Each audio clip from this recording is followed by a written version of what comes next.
মই ডক্টৰ পংকজ গোস্বামী এজন চকু ৰোগ বিশেষজ্ঞ। আজি আমি চকুত ছানি পৰা ৰোগ বা কেটেৰেক্ট সম্পৰ্কে মানুহৰ মাজত থকা কিছুমান ভুল ধাৰণা আঁতৰ কৰিবলৈ চেষ্টা কৰিম।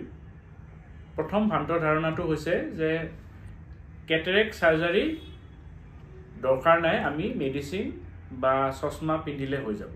সেইটো সঁচা নহয়, কাৰণ আমাৰ চকুৰ ভিতৰত যিখন লেন্স থাকে সেইখন বয়স হোৱাৰ লগে লগে স্বচ্ছৰ পৰা অস্বচ্ছ হৈ যায়। অস্বচ্ছ হৈ গ'লে সেইফালেদি লাইট সোমাব নোৱাৰে আৰু সেইকাৰণে আমি দেখা নাপাওঁ। তেনেকুৱা অৱস্থাত যদি আমি কেটেৰেক্ট সাৰ্জাৰী নকৰি আমি যদি চশমা বা মেডিচিন দিওঁ, তেতিয়াহ'লে কেটেৰেক্টটো একেই থাকিব আৰু তেতিয়া লাহে লাহে মানুহজনে নেদেখা হৈ যাব আৰু পিছত চকুৰ ভিতৰৰ প্ৰেছাৰ বাঢ়ি গৈ আপুনি লেন্স ইনডিউচ গ্লুক'মাও হ'ব পাৰে। গতিকে তেনেকুৱা অৱস্থালৈকে অপেক্ষা নকৰি আমি যদি কেটেৰেক্ট সাৰ্জাৰী কৰোঁ, তেতিয়াহ'লে লেন্সখন আমি গুচাই এখন আৰ্টিফিচিয়েল ইন্ট্ৰাঅকুলাৰ লেন্স যদি আমি লগাওঁ, তেতিয়াহ'লে আমি ভালকৈ দেখা পাব পাৰোঁ। দ্বিতীয় মিসকনচেপশ্যনটো হৈছে যে কেটেৰেক্ট সাৰ্জাৰী পেইনফুল। সেইটো একেবাৰে নহয়। আজিকালি কেটেৰেক্ট সাৰ্জাৰী টপিকেল এনাস্থেচিয়াত কৰে, ড্ৰপ দি পিনে। গতিকে ড্ৰপ দি পিনে অপাৰেশ্যন কৰিলে আপোনাৰ একেবাৰে বিষ নহয়।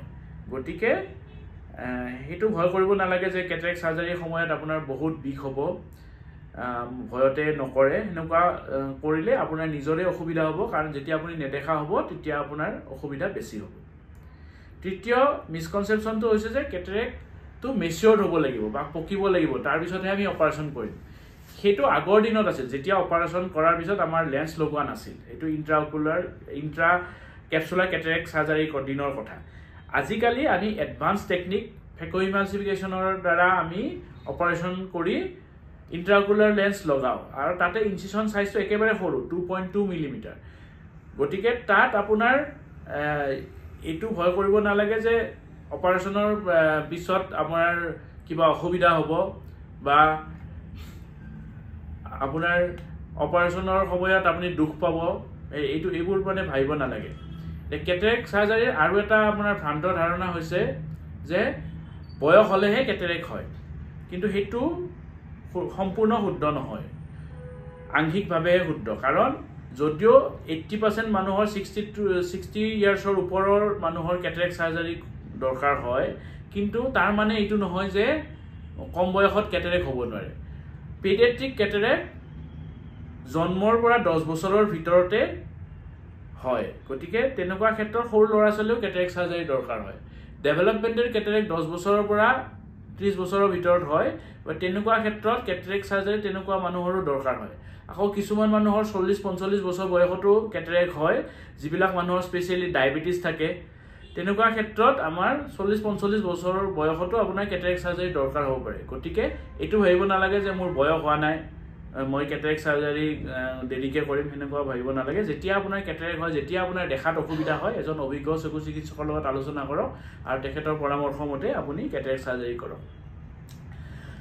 নেক্সট ভ্ৰান্ত ধাৰণাটো হৈছে যে আমি কেটেৰেক্ট সাৰ্জাৰী কৰাৰ পিছত আকৌ কেটেৰেক্ট হ'ব পাৰে। সেইটো একেবাৰে অমূলক, কাৰণ কেটেৰেক্ট সাৰ্জাৰী কৰিলে আমি যিটো আপোনাৰ কেটেৰেক্ট আছে, এইটো ধৰক কেটেৰেক্টটো আমি মেচিনেৰে আমি গুচাই দিওঁ, দি তাৰ ঠাইত এখন আৰ্টিফিচিয়েল লেন্স লগাই দিওঁ, যিখনত আপোনাৰ কেটেৰেক্ট হ'ব নোৱাৰে।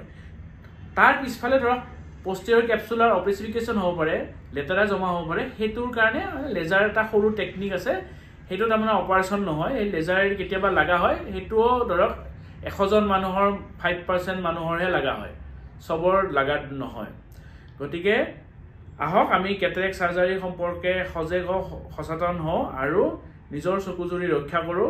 আৰু যেতিয়া আমি চকুত অসুবিধা পাওঁ, এজন অভিজ্ঞ চকু চিকিৎসকৰ পৰামৰ্শ লওঁ আৰু তেওঁ যি ধৰণে কয় সেইমতে আমি কেটেৰেক্ট সাৰ্জাৰী কৰি নিজকে আৰোগ্য লাভ কৰোঁ। ধন্যবাদ।